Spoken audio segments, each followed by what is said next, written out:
All right, welcome everyone to our panel today. We have four distinct panelists with us talking about the role of the church in social justice in today's environment. We have Dr. Kenny Felix with us. He is the senior pastor of Bethel Evangelical Baptist Church in Miami Gardens, Florida. And he is a former assistant professor and dean of the Schools of Counseling and Psychology at Richmond Graduate University and is an LPC in the state of Georgia.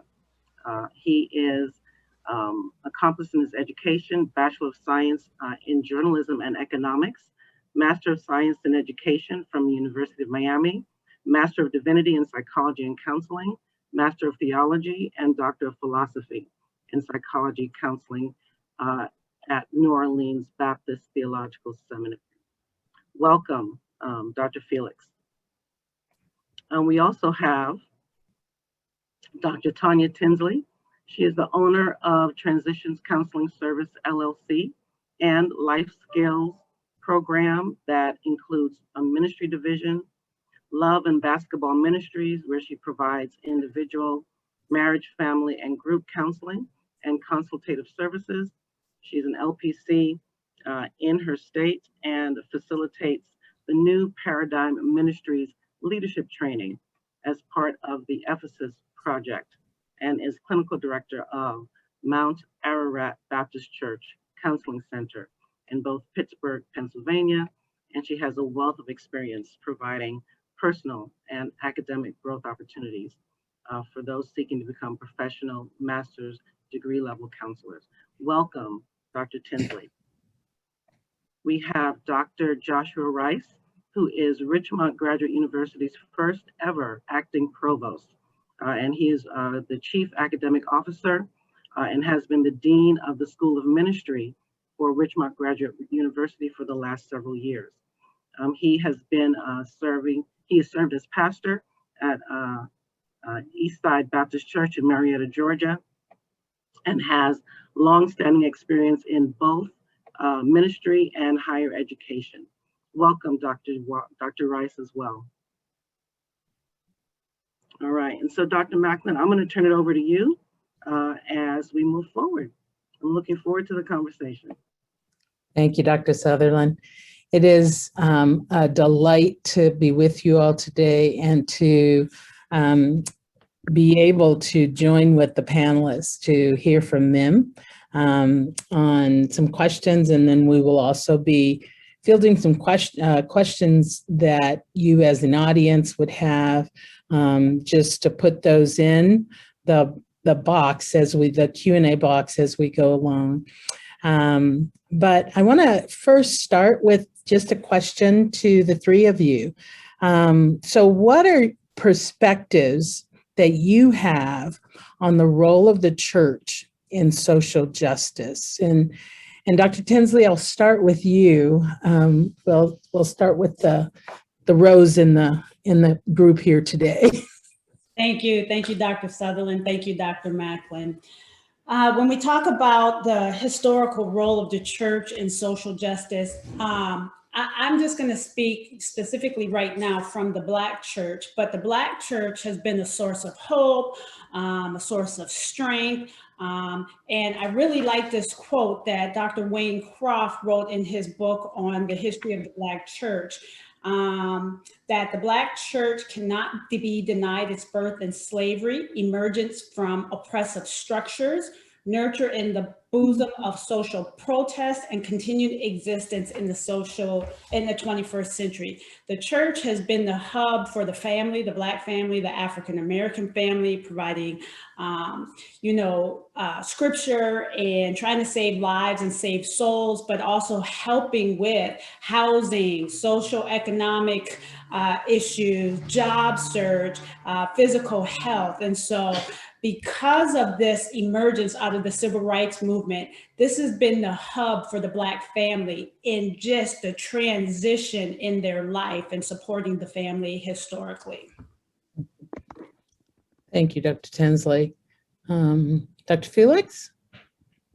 Well, again, thank you. Thank you for having us on to be able to address our topic today. You know, when we look at the church, the function of the church, it's to emulate the work and to continue the work of Christ himself. And Christ engaged the community, and he engaged the community within a social context. And he entered that social context, impacting all groups: the poor, the rich, the prominent, the social outcasts, the Jews, Samaritans, the Greek, men and women, educated, less educated.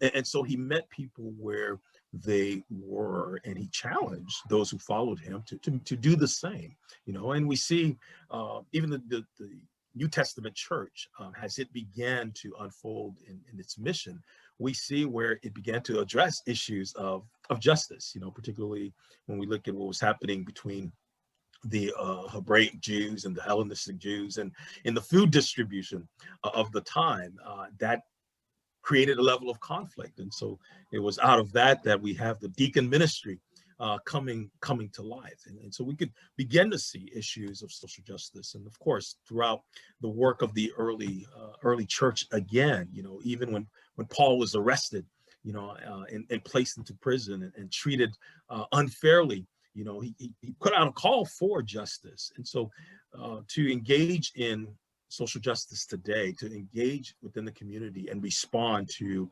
what we see in our community today, is consistent with the biblical mandate, I would say. And Dr. Tanya Tinsley definitely talked about it from the perspective of the Black church. Historically, the Black church has been engaged in that manner. Thank you, Dr. Felix. Dr. Rice. Yes, well, as someone whose primary world is the white evangelical community, I would simply say that while my camp has tended to major on individual transformation, as our panelists have already mentioned, it is a part of our biblical heritage. It is a part of Christian history that individual transformation leads to societal transformation. You could even argue that the other way around, but just to keep it straightforward, individual transformation without societal transformation is essentially Gnosticism.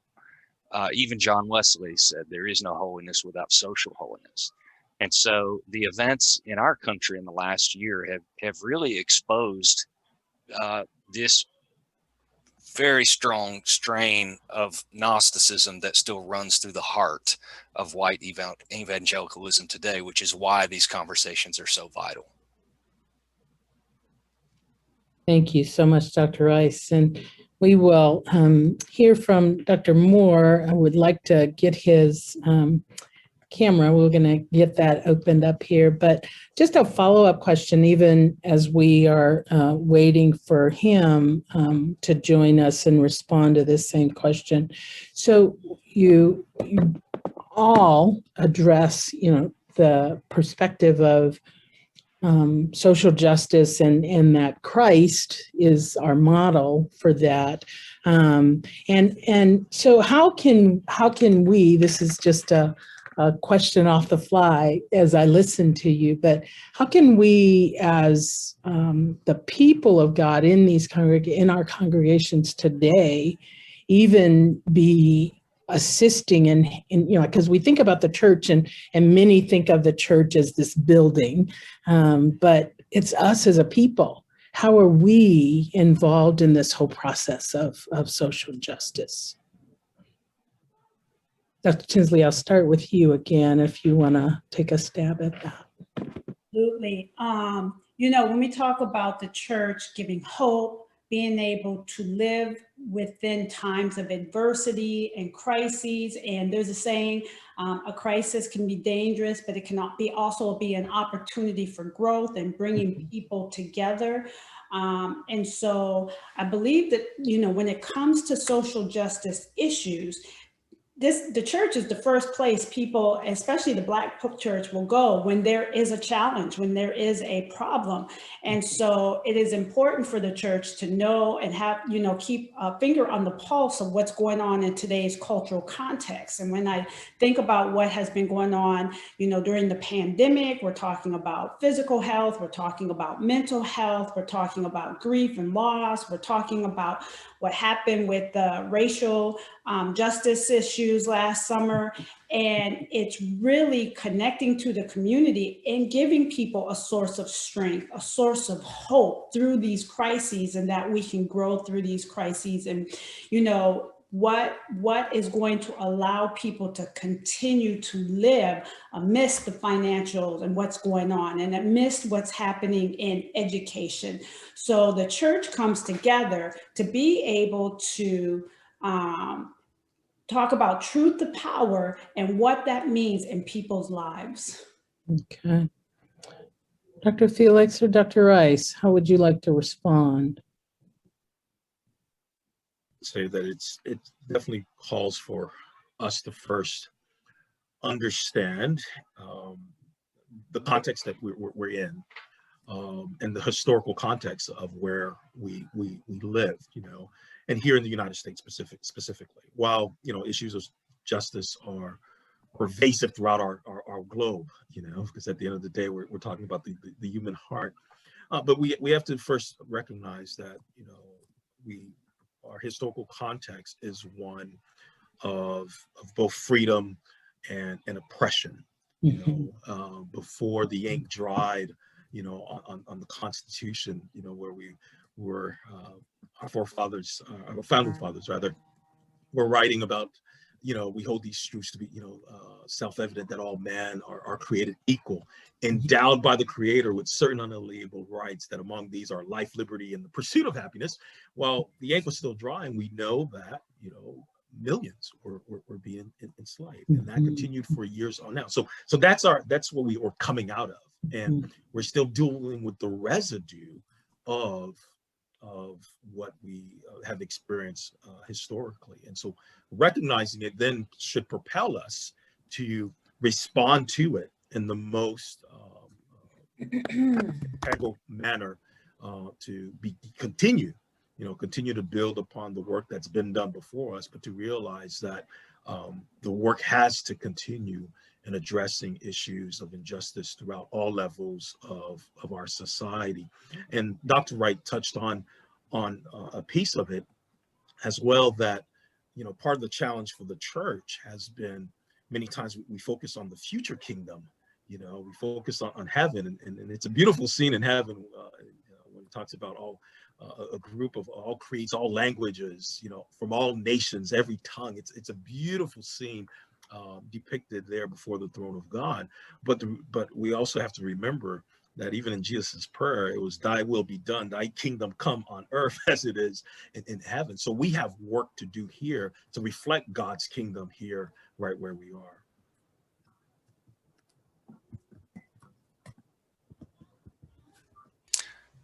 Dr. Macklin, you are muted, but I'm assuming you're calling on me. I am. I see Since Dr. I'm in Rice. line. It's good. You probably even read my lips, right? I was doing my best. It's an intriguing question. Obviously, it's a broad question. It's a question that I think everybody on this call, whether you're a panelist or a listener, is invested in.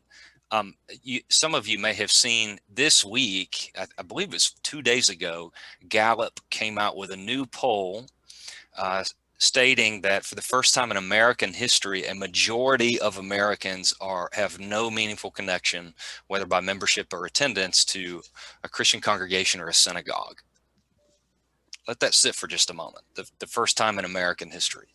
We've known about the rise of the so-called nuns for some time, but this is a flashpoint. There are secular writers we can point to who are decrying the lack of church attendance and synagogue attendance in America, because they're basically saying, where else do we gather to talk about big things? Where else do we gather to talk about virtues?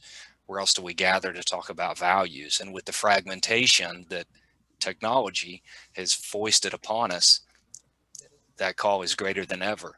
I see the big picture, the church's role in social justice, to first believe again in our society's institutions as an institution. You know, we see the locus of Scripture's social justice focus in the Old Testament prophets, the Hebrew Bible prophets, and who are they speaking to? The institutions of society, temple, social safety net. it's that, you know, the monarchy, et cetera. And so what does it look like for the church to reinvest our society's institutions with true meaning and value, and then call them to be better? Call Thank them you, to be Dr. more in line with God's vision for those institutions. Yeah, thank you, Dr. Rice. Dr. Moore, welcome. We are glad you could be with us, and I technology challenged Macklin here.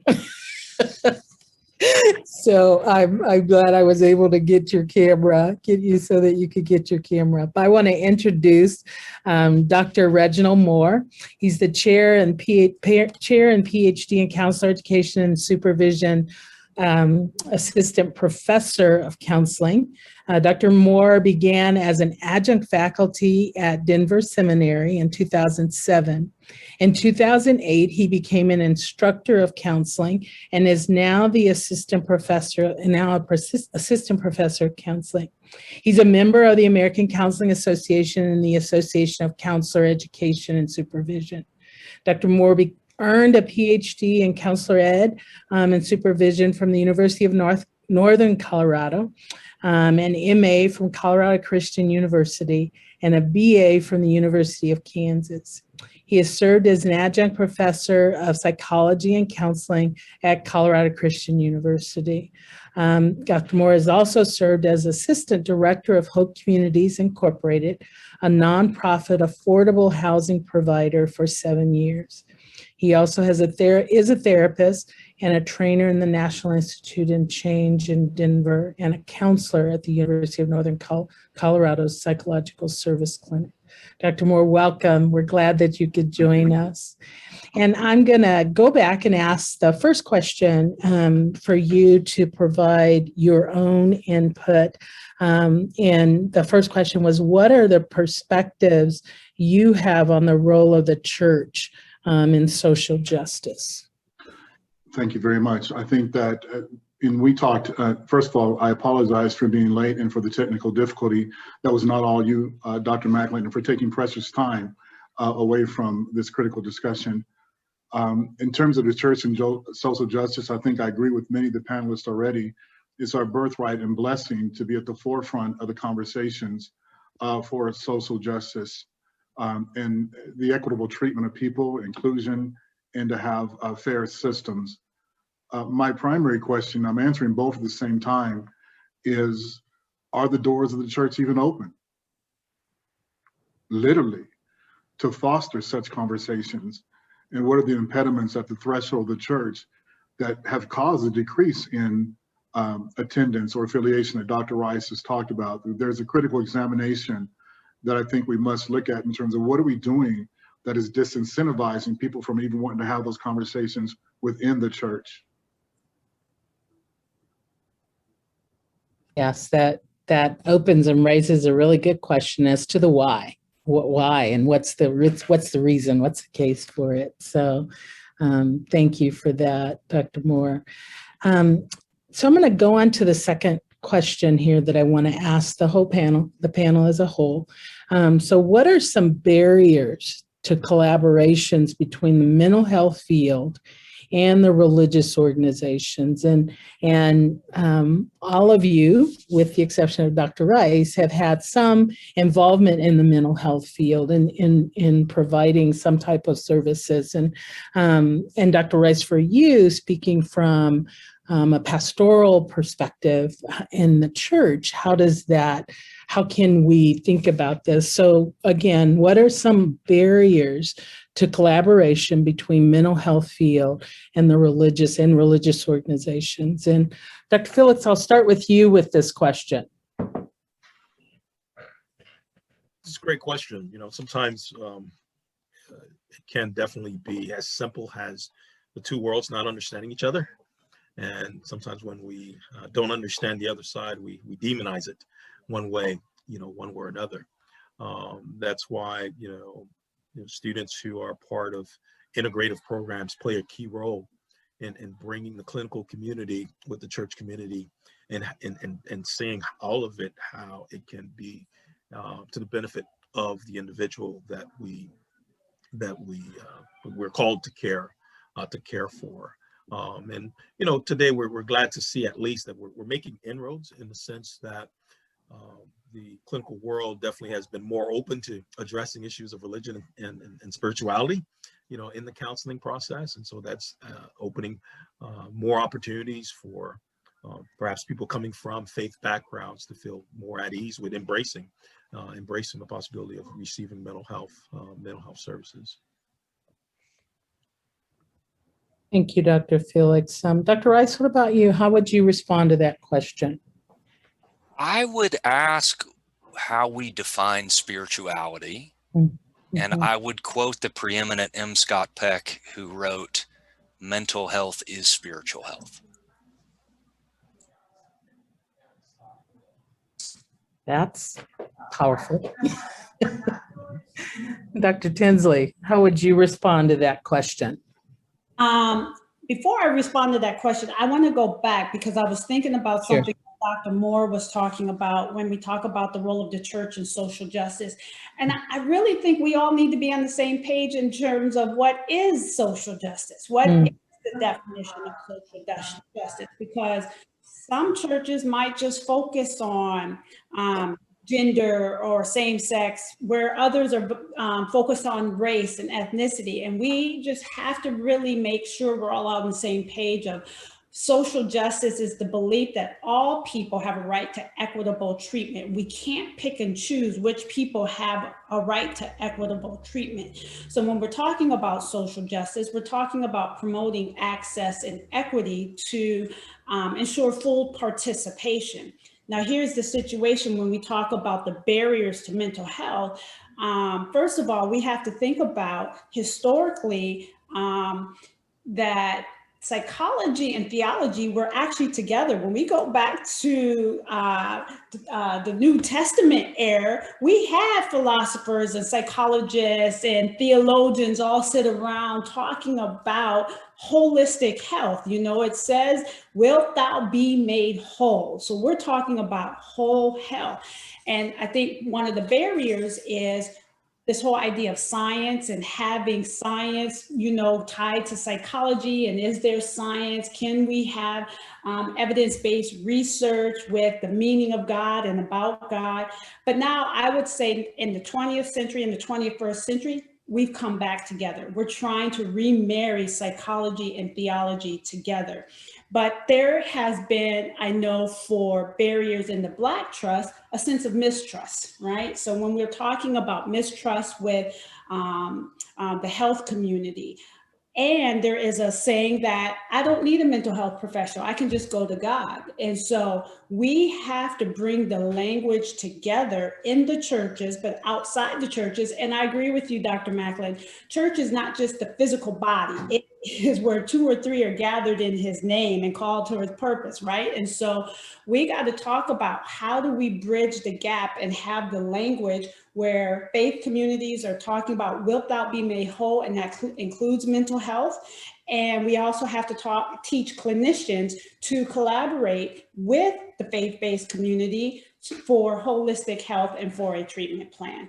So I would just say we have to talk about social justice and the definition, but also what are the barriers for promoting access for everyone, including ready for a site visit. Ethnicity, gender, and really marrying this idea of psychology and theology together and learning the language.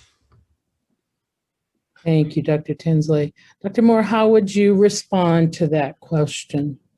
Well, I like Dr. Tinsley's emphasis on social justice and making sure that all persons have equitable treatment. We would have to understand the nature of the grievance of these people, of these populations as well. Because as we invalidate people's grievances as to why they did not have equity or inclusion, it's going to disincentivize them to participate in mental health, period, whether they're religious or not. I do like the emphasis that the church used to be the home of mental health, of physical health. I like that emphasis, and I'm not really sure what took us away from that. But generally speaking, I'm going to be looking at perhaps the church itself and the mental health profession both have to join in a common lament of the damage that has been done or is continuing to be done, as a common starting point, and understanding the unique grievances that people have in those contexts, about personal barriers, psychological barriers, institutional barriers, whatever they are. Yeah, it's really powerful when you think about just that idea of both the church and the mental health community being a part of this whole lamenting process and what that looks like. And just as we've talked about, again, I'm going to throw another question at you in light of some of the things that you each shared. And it goes back to one of the things that Dr. Moore just said. What do you think? What might have contributed to this separation, if you will? If, like in scripture, both theology and psychology were tied together, what might have contributed from your perspective to that pulling apart, that separation? And any of you can respond to that question if you'd like. I'll say this in Tanya Tinsley's language. I think psychology got a little bougie, and we have to have evidence, and we have to have research, and we don't have evidence that there's a God, and we how can we incorporate that in research?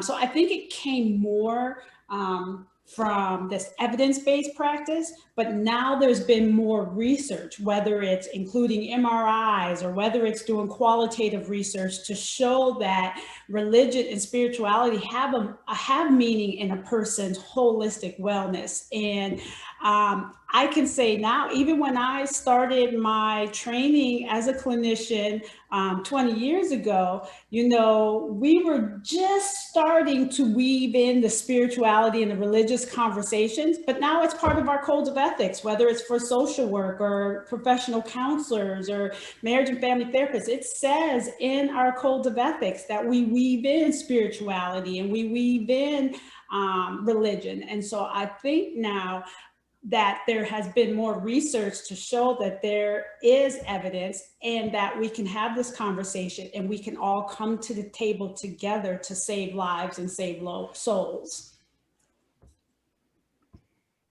Dr. Tinsley, does anybody else care to respond?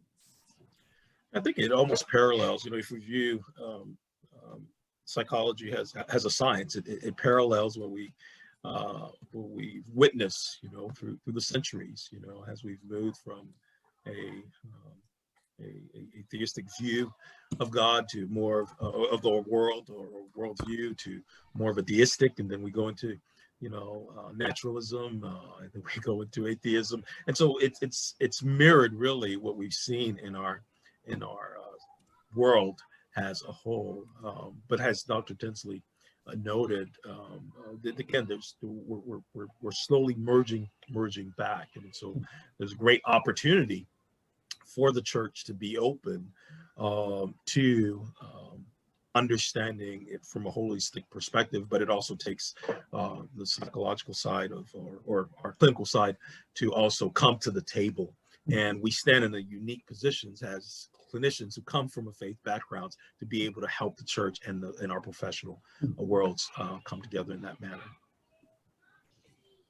Good. Anybody else?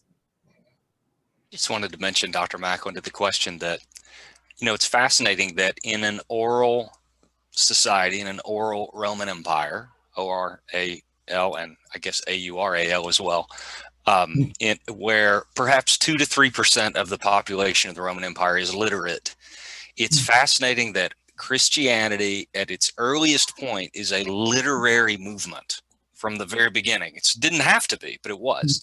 Why? Because I would suggest that early Christianity is on the vanguard of what it meant to be literate within elite and, yes, educated society at that time. And we just about 100 years ago got really spooked by science, both Protestants and Catholics in the U.S. Much of that was politicized. And you can go back and study the fundamentalist movement in the 1920s. That term meant something different than it does now, so be aware of that. And we retrenched as the church, and felt like science was this big bad thing trying to take our faith away. Mhm. And now I believe it is statistically the case that the majority of those who work in the sciences are people of faith. And so there's just this beautiful recognition that we didn't need to do that. And as Dr. Felix said, things are coming back around in a positive way.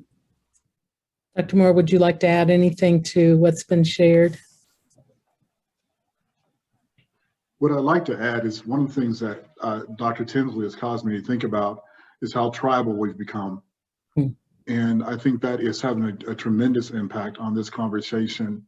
The concerns of the Asian American community don't necessarily translate to the same concerns within the African American community, although they're experiencing the same things. And so the common grounds, again, that we have to start with is lament or otherwise.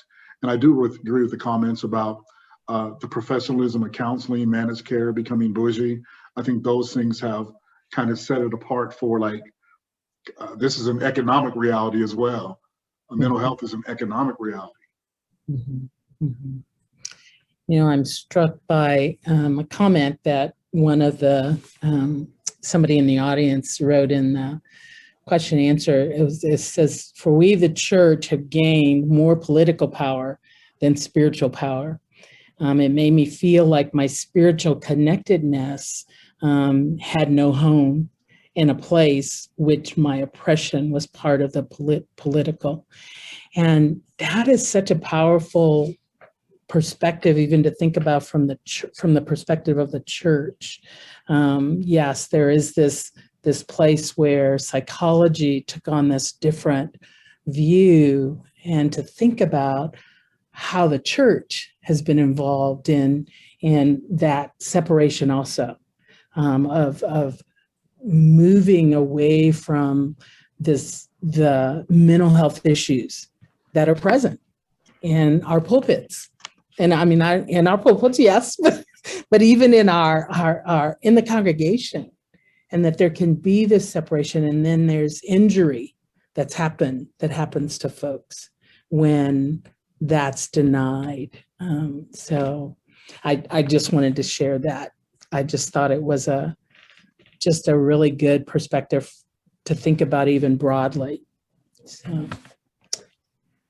Another question I want to ask you is, what are some ways to effectively engage in supportive collaborations between mental health counselors and church leaders for impacting social justice? Dr. Rice, I'll start with you with this question.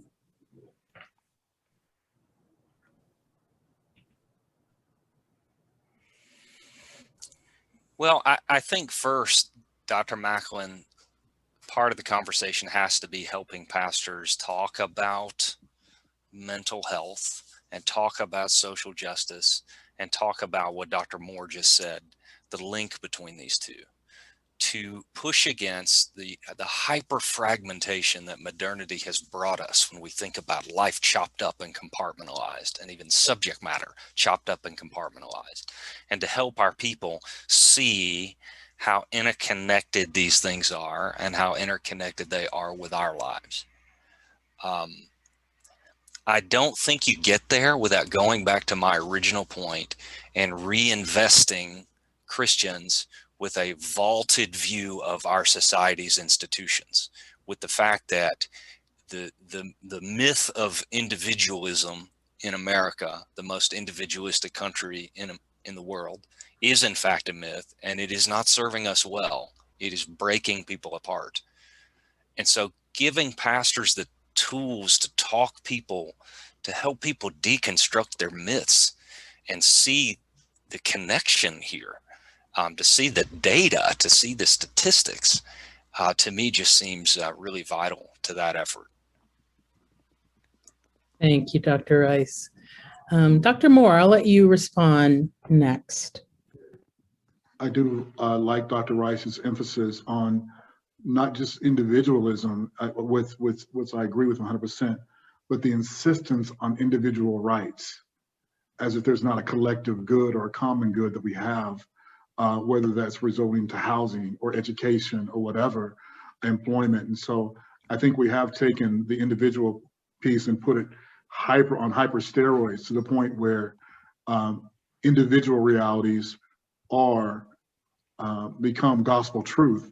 And there's many gospel truths, but there's not a collective understanding of who we are as human beings and what we share together. And so from the church's perspective, the Association of Black Psychologists calls for what they call emotional emancipation circles, where you gather communities together and have them talk about the central issues for that particular community as being a social justice avenue. Thank you, Dr. Moore. Dr. Tinsley. Yes, I'm going to kind of piggyback off of something Dr. Rice said, and we have to have the conversations with faith leaders and with pastors. So for me, as the director of the Mount Airy Counseling Center in Pittsburgh, our senior pastor, Dr. William H. Curtis, that was his vision, is to have a counseling center, because one of the things that he was saying is that I really like his quote: transformation takes place through the awakening of faith through the mind. There is not a separation between the ability to understand who God is and how God is manifested in your everyday life without having mental capacity, a sound mind, and strength. And so to help people to move forward in their faith development, he believed that some people had to kind of focus on what's going on in the mind. And so how do we partner together, and how do we have that collaboration together? So bringing faith leaders and bringing clinicians to the table together to say, how do we help strengthen mind, body, and spirit? And how do we transform someone in their faith? And I think that's what we did at Mount Airy, is we brought clinicians together, we brought pastors together, and we started talking about mental health in the church. Pastor Curtis started talking about mental health from the pulpit, and really kind of helping the congregants get used to that language and get used to that collaboration. I will also say that during this past year, Pastor Curtis and I had a conversation, because we have been trying to bring church leaders to the table about mental health, but it was this pandemic. That's why I said earlier, out of a crisis, it can be dangerous, but it can be an opportunity for growth. It brought more people from churches together and wanted to collaborate with clinicians, especially with dealing with grief and all the losses and the deaths that we were having, the job losses, the layoffs. And so pastors started seeing, we got to work together. We got to collaborate together. So let me reach out and let's talk about how we marry this theology and psychology together for the transformation, mind, body, and spirit. Thank you, Dr. Tinsley. Dr. Felix. Yes, you know, definitely as we come together, it's so critical for pastors and mental health professionals to understand, you know, the impact of discrimination, the impact on injustice, and definitely how that leads to poor mental health functioning, particularly among African Americans, as many studies have shared. But only that, it's just understanding the multiple aspects of how discrimination, the legacy of injustice has led to African Americans, for example, be more likely to live in poverty, be more likely to experience prolonged employment, being incarcerated, becoming homeless, having a higher mortality rate, a shorter life expectancy, and so that's what we're saying, is that, injustice is not just a small thing. It's impacting life. It's impacting life. And so as ministers, as clinicians, I think the intent of our work is to preserve life, is to allow life to be more wholesome, more satisfying, more enjoyable. And so the need for us to come together is definitely crucially there, and to be able to have those conversations, but to also to understand how the legacy of injustice, how that bleeds into almost every fiber of our society, and having the resolve to move forward in response, rather than looking at all of these factors as just simple demographic variables that are not interrelated in that regard. You know, a couple of you have brought up the point of uniting both, you know, pastors with mental health professionals and bringing them together. And a question that was posed is, so how do we really promote communal thought and focus on social justice when the pull and reality of having privilege is so strong that apathy is so easy? How do we promote that when there is this apathy from just such a privileged perspective, a privileged position? Anybody care to take a stab at that?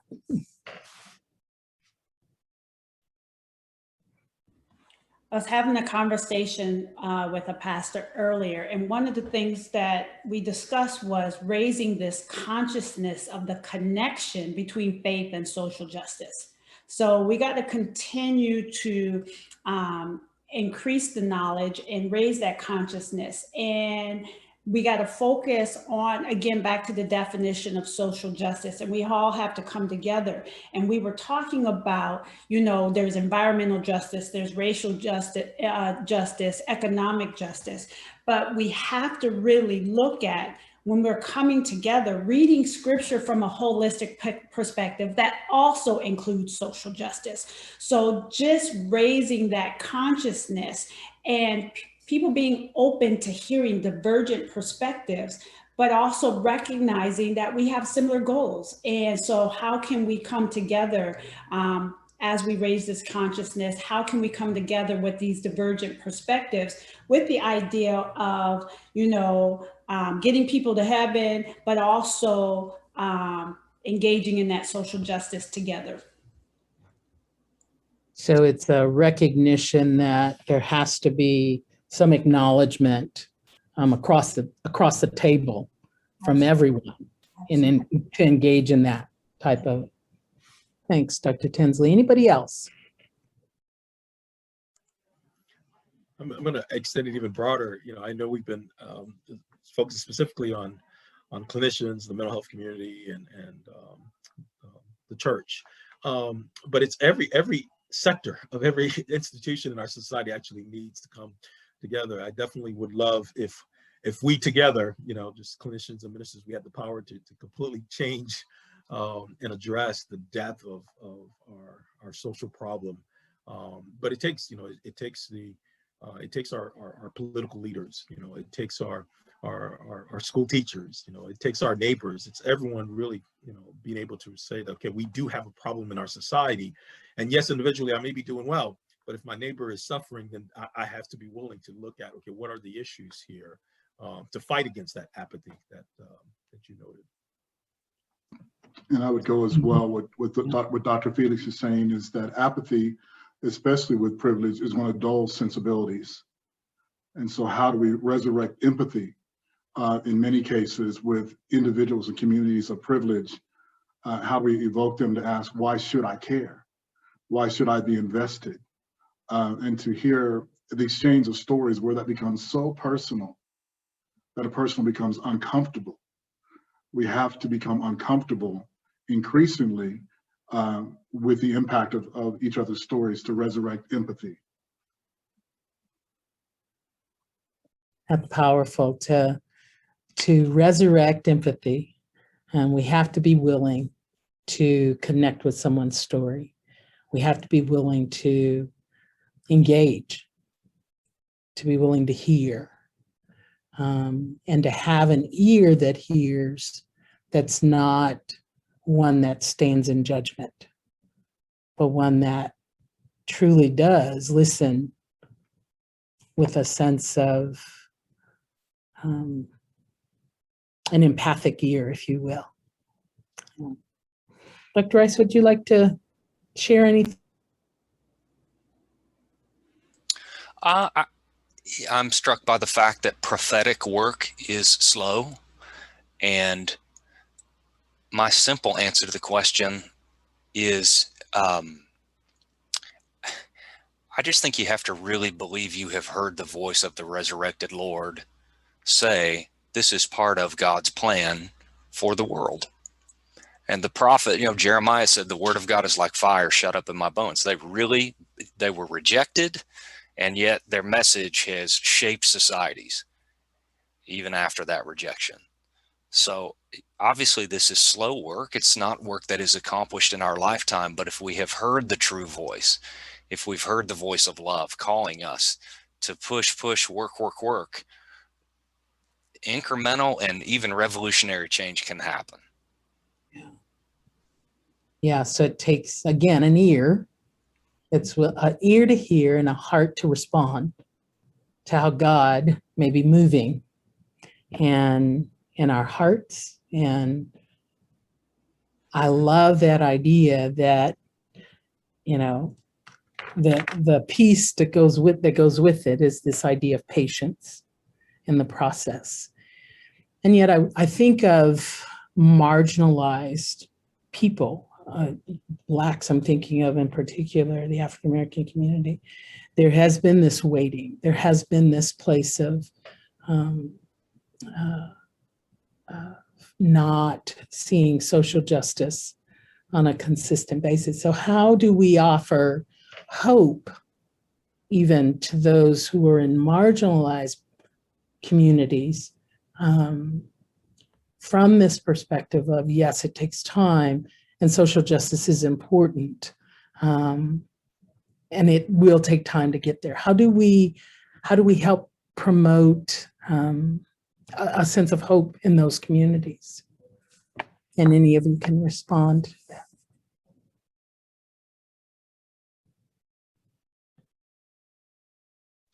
Well, the word hope means to cherish a desire with anticipation or expectation of fulfillment.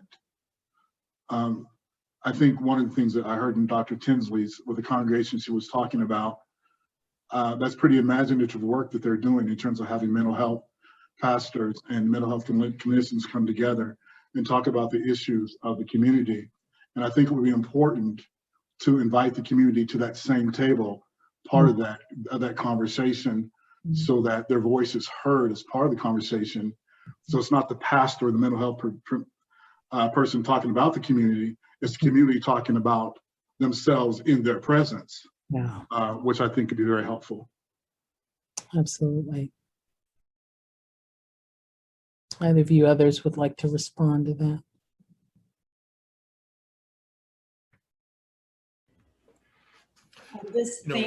I'm sorry. Go ahead, Dr. Go ahead, Dr. Tinsley. Dr. Tinsley, you go on and go, and then we'll hear from Dr. Felix.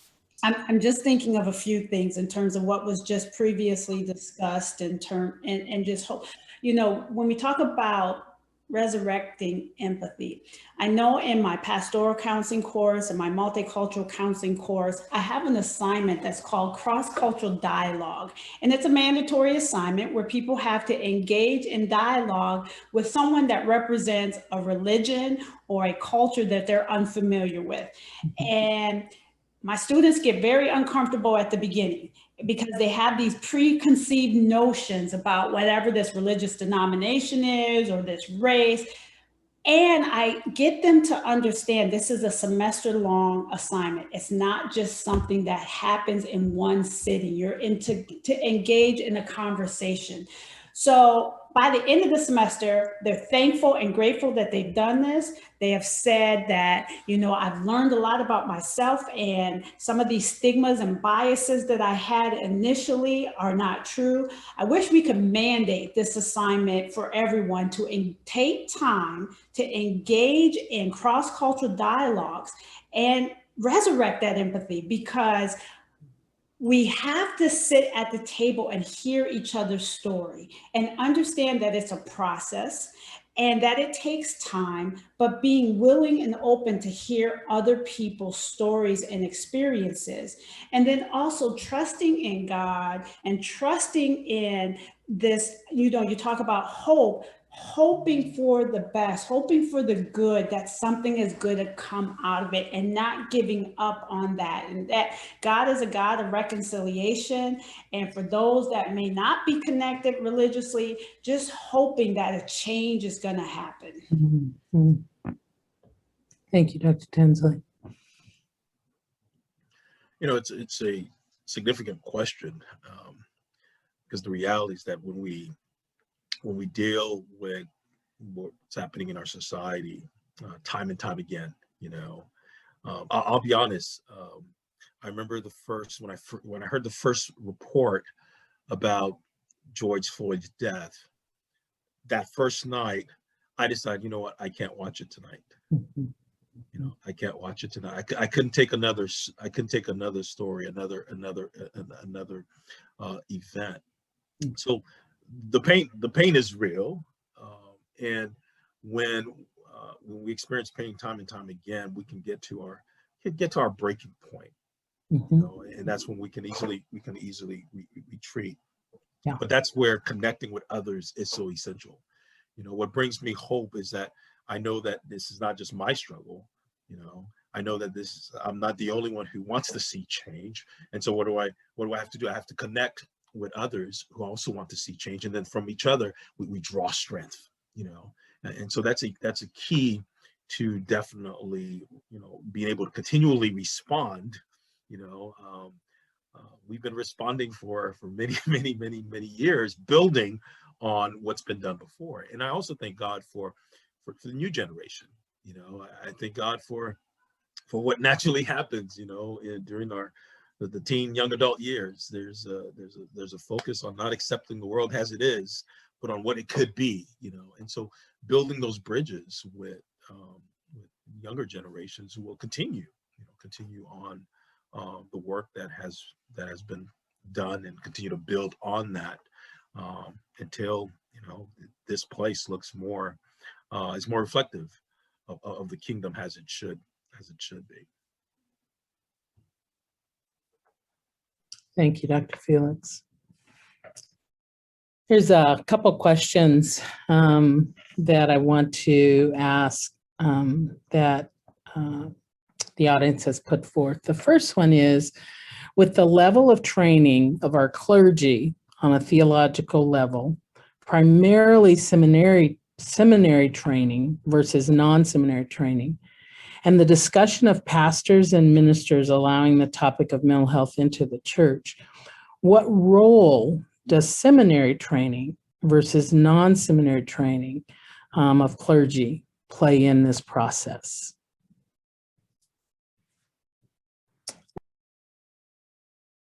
So you say, good question, Dr. Tinsley. Do you want to respond to that? Sure. And one of my goals and passion has been to weave in the whole mental health training with seminary training. I've had the opportunity, my experience right now over the last 10 years is that seminaries are expanding this topic and this training. I can say at Pittsburgh Theological Seminary, they brought on mental health as part of their seminary training in the pastoral counseling. I went to United Theological Seminary. They have a focus group that's specifically on counseling and really understanding, you know, spiritual care, pastoral counseling, clinical counseling. I've been, Dr. Wayne Croft at United Lutheran Seminary had me teach his doctoral students last year on mental health in the Black church and pastoral counseling. And so I think many seminaries and are really open to this idea and helping people to understand how to collaborate with mental health professionals, but also some clergy are also doing dual programs and counseling programs and social work programs so that they have that training. So we talk about the scope of training, and I think ministers and pastors who go through seminary training are starting to get that as part of their educational requirements. It's a stated goal of our mental health programs at Dimond Seminary that they are integrated. So we talk about neurobiology, pneumatology, biblical anthropology. What are the effects of the fall? How can you do diagnosis on some of the biblical characters in terms of through their lived experience? What are they dealing with in terms of their anxiety? And so I do think, as Dr. Tinsley is saying, there's a huge emphasis, I think, within Christian programs or within theological seminaries to do something integrated so that it does bring back the weaving of the the biblical narrative and theological concepts with mental health, because they pretty much do dovetail one together very well. They really are one and the same. It's how you look at them, how you articulate them. And so we're teaching our students from an integrated focus. Mhm. Dr. Felix or Dr. Rice, would either of you care to respond? Sure. Definitely, programs like Richmont, which are integrative in nature, and like the ones that my colleagues have mentioned are keys. And as I said, we stand in a unique position to be able to bring both worlds and do it in an excellent manner. Who is better trained?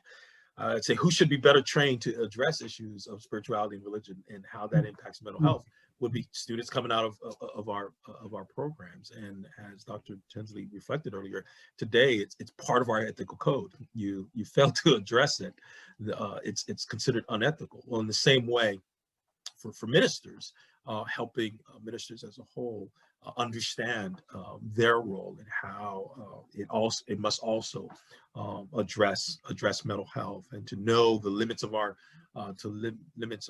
capacities of when we need, just as when clinicians need to know when they need to perhaps refer to a more specialized area of service. The same thing exists for ministers to be when something is beyond the scope of their capacity to definitely partner with a clinician and to ensure that the good of the individual is met. Thank you, Dr. Felix. Dr. Rice, would you care to respond? Sure. I would just speak to the second part of the question about the giant preponderance of pastors who did not go to seminary, which leads to another question. How can those of us who work in graduate programs that are integrated, how can we serve them? How can we provide resources for them? I think what Dr. Tinsley is doing is probably the closest answer. We'd like to think pastors go to seminary, but that is less and less the case. And so how can we do a better job of serving the body of Christ in this way? Good point. It's a very good point. We here at the Gordon Conwell Charlotte campus do that process of offering some of those classes with pastors, or those who are being trained to be pastors, in our mental health, in our master's in counseling program. So, and yet, as you say, Dr. Rice, there are those that don't go to seminary for any number of reasons. And yeah, so how do we assist that group, that population? It's a great question. So another question that was posed was, I'll read it as it's written. It says, over the past 10 to 15 years, there appears to be a boom in the mega church or churches forming under the same fiscal umbrella, leading to a higher focus on profit and watching the financial bottom line. In your experiences, how has churches that have recognized the duality of mental health in the church been impacted by this?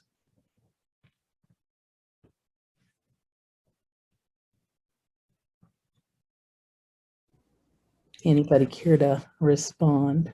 Sure. I could talk about, in my experiences, Mount Airy Baptist Church is a mega church.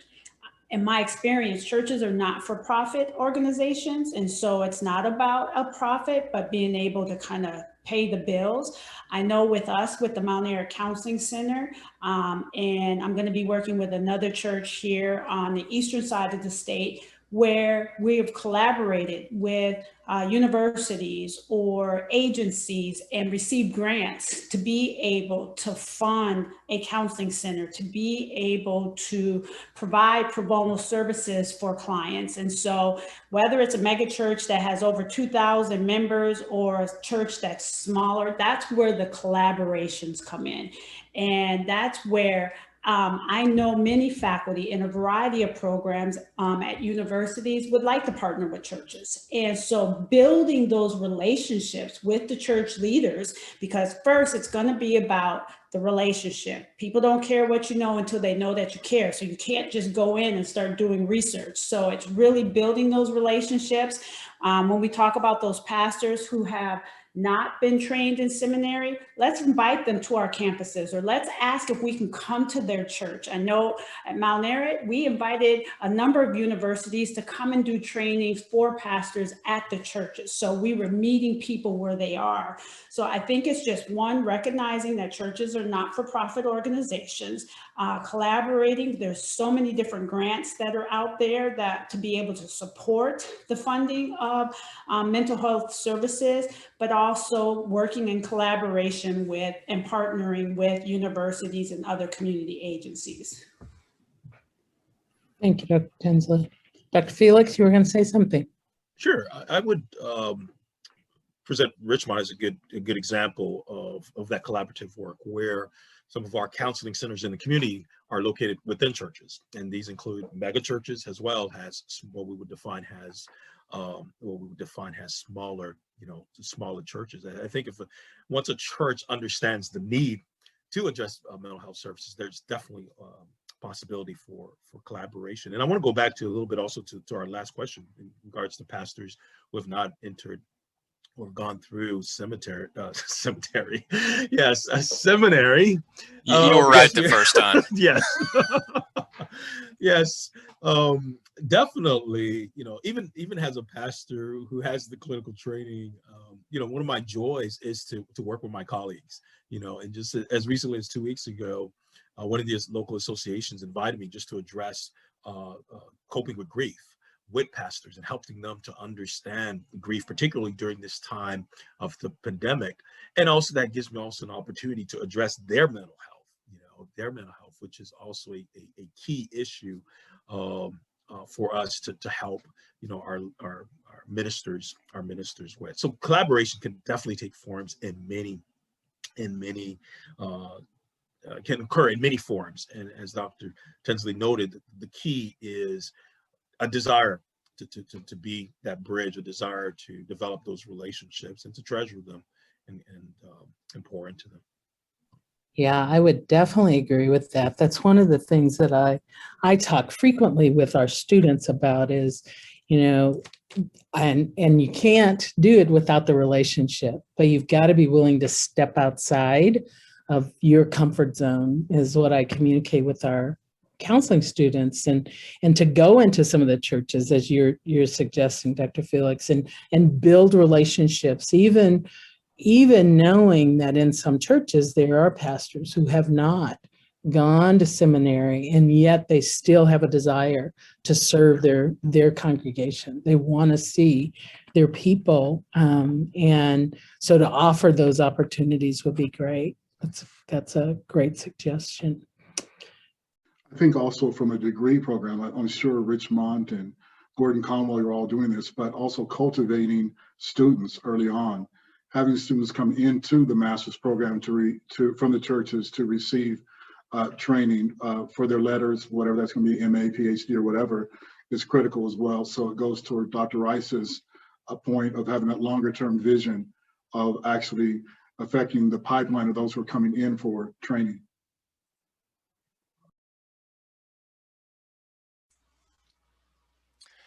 I would just say to the question about the megachurch that the demographic research actually shows that there is a new shift to neighborhood church. There's a new shift to smaller churches. Think about, the most prolific mega church pastors that I could name, sort of your Rick Warrens and T.D. Jakes, Bill Hybels, Andy Stanley here in Atlanta. They're all baby boomers. That's great.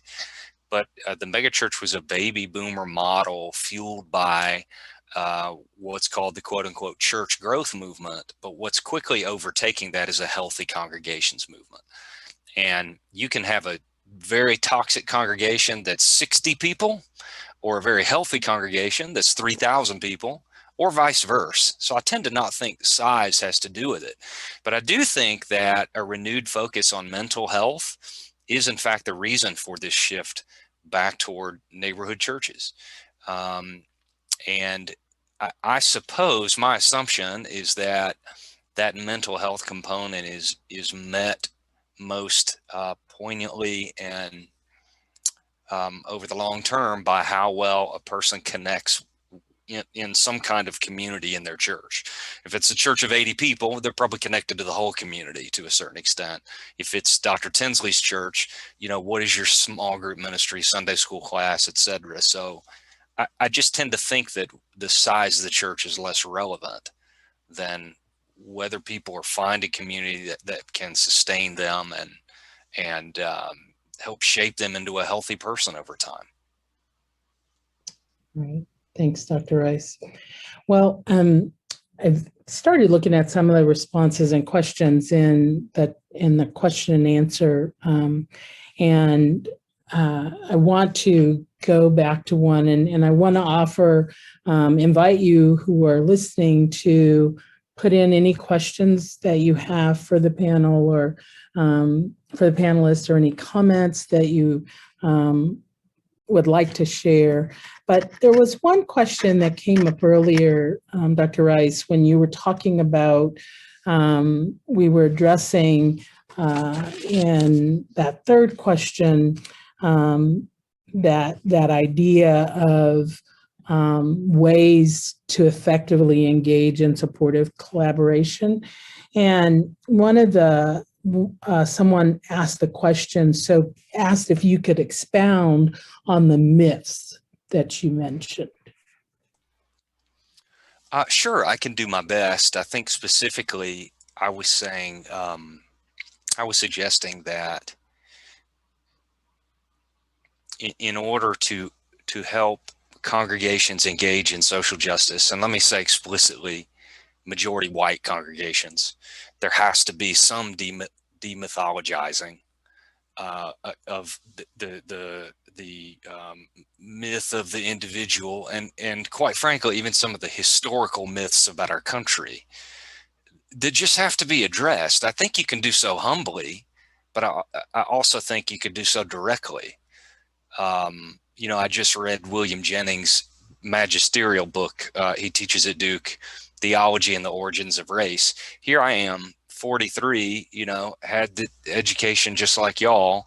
I didn't know Christopher Columbus was a rapist by virtue of his own journal, in his own pen.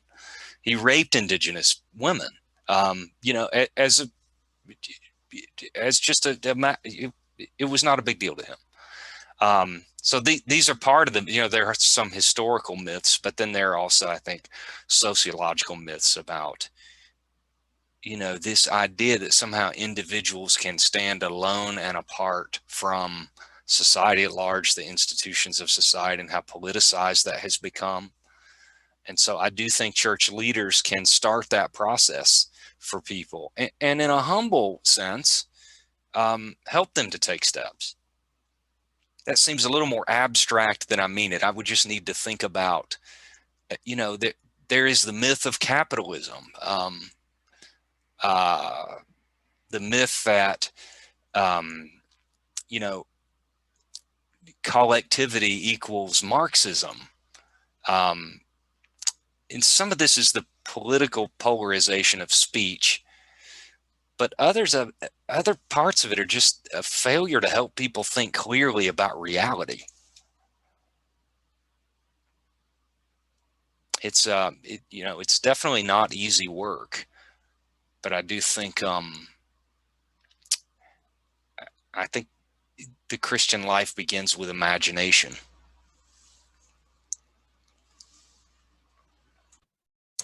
Thank you so much.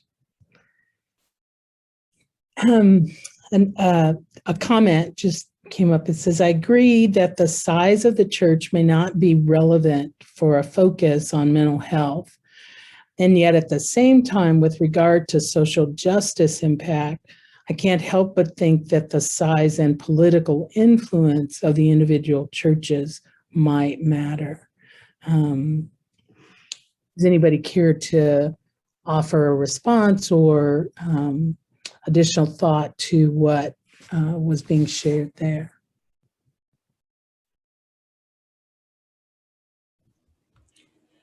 I guess I would have to say that I would agree the size and political influence of the individual church and who is the pastors themselves. And I think that those influential pastors can use their platform to talk about mental health in a variety of settings in addition to the pulpit. So whether they're at a church conference or I know a bishop who is working with pastors right now in a smaller church and talking about mental health and bringing in clinicians talking to these smaller churches. So I think that these larger churches that have the political influence or even if it's a small church, but that the pastor has the influence can use that platform to help dispel myths, enhance and increase awareness of mental health and the knowledge and the importance of mind, spirit, and body and synergy together. Yeah. So there's awareness of all of that is present, and yet acknowledging that in order for issues of social justice to be taken into consideration, we have to give consideration to those who aren't served, who aren't receiving services in the mental health community, at least as predominantly. Does anybody else care to respond to that? I was thinking in the large churches, and I don't know if this is responding directly to it, but it's my synchronous thought. In the large churches, you're going to have law enforcement individuals. You're going to have a diversity of professions of people that represent different systems within a community, whether it's legal, whether it's housing or whatever. And so their voices are part, not stifling the voices within the congregation itself. So that people can share, this is how I'm approaching this as a law enforcement person. This is how I'm approaching it from housing, social justice. Embedded within the larger churches, I think there's gonna be more potential for varied conversations. Okay, thanks, Dr. Moore. Well, we have about a little over 10 minutes left. I'm gonna pose another question that someone has submitted. But if there's anyone else who has any questions, feel free to put those in and we'll try to get to those. Someone in the audience writes, schools such as Richmond tend to be predominantly white, and research tends to suggest that mental health outcomes are best for certain racial ethnic community members when their therapist is of the same race. There definitely seems to be disparities in those who are attending mental health counseling schools when it comes to race and ethnicity. So how can we make sure that we're serving the church community at large by making sure we're training mental health therapists of color when unfortunately we're still largely segregated by race and society? So the bigger question is, how can we ensure, our summary of the question is, how can we ensure that those who are being trained in mental health programs that are therapists of color are being provided opportunities to service those in the community, I think in either segregated churches or non-segregated churches. Let me respond to that. It's a beautiful question, and one that is a critical part of what we're talking about today, because it is one of the barriers when it comes to the number of clinicians of color that are in the field available to serve the community as a whole. So a key to that is for programs like Richmond to be intentional in attracting students of color, so that the student population itself is diverse. And when I mean intentional, promoting, intentionality can be reflected in how we promote the program, where we promote the program. I know Richmond itself is investing time and energy, for example, in developing relationships with HBCUs, and intentional effort in that, in that regard, and through the years has done so. But in addition to that, in addition to going into churches to talk about the program, and having our centers, our counseling centers, and some predominantly Black churches, mega churches as well, which then naturally attracts students to the program. It's also important for programs like ours to also be diverse, at the faculty and administrative level. And so those two are definitely two components for every program, because you need the program to reflect the community that you serve. And if it's not, then we have to then ask ourselves the challenging questions in that process, and how can we continue to strive? How can we continue to do it better, whether we're in the South or up North or Midwest or out West and so forth. Yeah. Especially if we're talking about helping to train people to address social justice issues and how to engage in that process. So anyone else care to respond? There was a lady by the name of Judith Katz in 1985 who discerned that counseling was a white profession, and that you could look at white cultural components and look at counseling, and it was still a white modality. So I agree with everything that Dr. Felix just said, and diverse faculty is a great starting point, but how we teach counseling, the assumptiveness of what a problem is and how you discern those things is hugely important, because counseling, you can teach counseling as a diverse faculty meeting, a person, from a white lens. Yes. And so it's important that we actually deconstruct some of the way we even teach counseling so that it is embedded in the worldviews of diverse others, as long as those things are not illegal, immoral, ethical, or contrary to the gospel. Correct. Yes. That's such a good point, Dr. Moore, just to think about and realizing that when we teach from a broader perspective, we're not just teaching those students of color. We're teaching also white students who are also being engaged in transferring the way that they think, and look at some of these social justice issues. So I really appreciate that. This past year, I said this to my colleagues the other day, I took a self-imposed sabbatical from the classroom, serving as a full-time clinician. And as a Black clinician, just because of what's been going on this past year, I've had more people who look like me, brown skin, want to meet with me. And so does there need to be a perfect match? We have to keep in mind what's happening in today's cultural context. But it doesn't have to be. And so it comes back to what we are doing in the classroom. And as I was listening to Dr. Felix and Dr. Moore, I really started to think about our multicultural and social justice competencies. We have to continue to weave those into our classes and help people understand this is a lifelong process. It's just not to get a grade so you can get your degree and get licensed. We have to really have our counseling come from a multicultural and social justice perspective.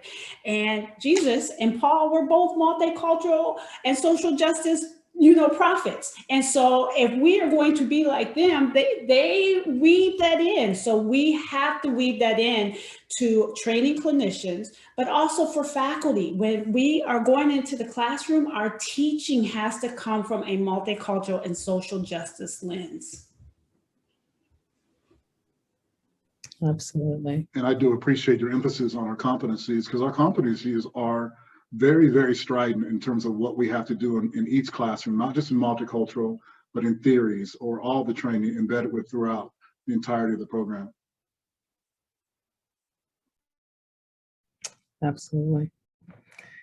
I'm just going to say one last thing. This is just my hope and wish, just like for those of us who are licensed, and if we have to do continuing education and we have to do ethics to renew our license, I really believe we have to have multicultural and social justice requirements, because our world has changed, and we have to address the mental health disparities, the social justice issues, and we can't just have people saying, checking a box that they took the course. It needs to be shown that it's weaved into their ministry, into their counseling, into their teaching. So, Dr. Tinsley, you've given me a great runway to give a shameless plug for a new certificate program at Richmont that we have innovated, led by Dr. Sutherland, who you know, a certificate in racial trauma, intervention, and justice.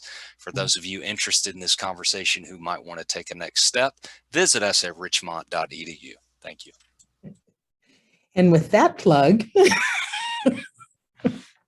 I'm going to wrap up and just see if any of you have any final comments with regards to just our topic today of this whole idea of engaging from both a religious and a psychological perspective, this whole idea of social justice. So any last comments I'd like to hear from each of you before we wrap up for the afternoon?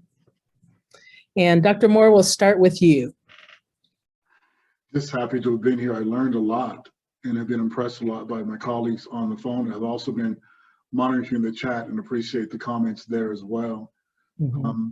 I do think, and one of the, I'm going to borrow from Dr. Tinsley, we've never met before, but the energy of both Dr. Tinsley, Rice, and Dr. Felix in terms of the hopefulness that they talk about and the propheticness of hope and that this is possible, I really very much appreciate that, because generally speaking, when we look at the data, it's so discouraging. So I really appreciate the energy and enthusiasm that you brought today.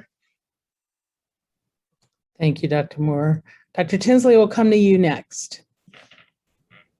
I'm going to come back to that statement. I said, people don't care about what you know until they know that you care. So we in mental health profession, clinicians, we need to meet churches and pastors where they are and not expect them to come to us. We have to reach out to them.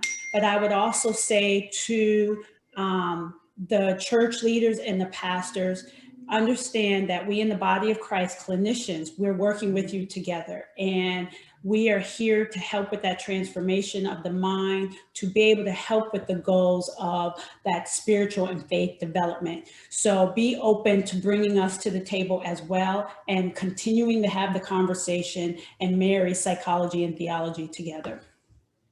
Thank you, Dr. Tinsley. May I add something real quickly? The reason I became a counselor is my pastor actually said, I don't know what to do with you.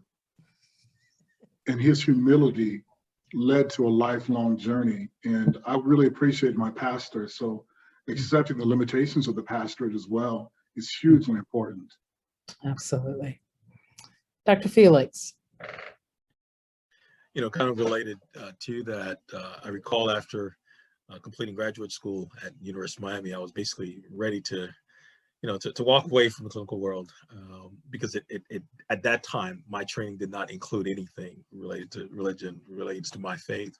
And it wasn't until I started visiting the seminary and saw that some of the, you know, clinical texts that we're using were actually written by pastors who are also clinicians. And that's what opened my mind to, okay, I guess both roles can actually exist. So just a small comment, but I've truly enjoyed, and I thank my colleagues also for, you know, for all that we've been able to share and learn from each other. I think the last portion of our dialogue just reflected in regards to that cultural competence is a long life endeavor. You know, it's a lifelong endeavor. There you go. Lifelong endeavor. And the other aspect is also when we look at, you know, social justice, it definitely requires us to just take a hard look and asking and permitting ourselves to ask the hard questions and to embrace the tension, the uncomfortability that brings, and being able to navigate through it so that we can hopefully get to a better other side and do it again and again and again. Dr. Rice, any last comments from you? I would just say what Paul said in Romans chapter 12 when he challenged the church at Rome: do not be conformed to the pattern of this world. He didn't say withdraw from the world, isolate yourself from the world, but do not be conformed, but be transformed by the renewing of your mind. And so this beautiful intersection that we've been talking about during this hour together is just integrated into the very fabric of the Old and New Testament. Amen. Well, we want to thank you all as panelists and being a part of this conversation and sharing just from your own experience, your own perspectives, and your own heart as it relates to this idea of how do we engage from a mental health and a pastoral perspective, engaging with social justice. So thank you. Thank the four of you for being with us. And for those of you who've joined us on this webinar, we are grateful to have had you with us. And you can look to hear from us again sometime in the near future, probably in the fall. This has been a great conversation. I think all four of these individuals feel like this is just a beginning conversation, and it's one that needs to continue. So thank you all for being with us today. Have a great day. And thank you, Dr. Macklin, as well. You're welcome. Thank Thank you. you. Take care. Bye-bye. Thank you. Bye-bye.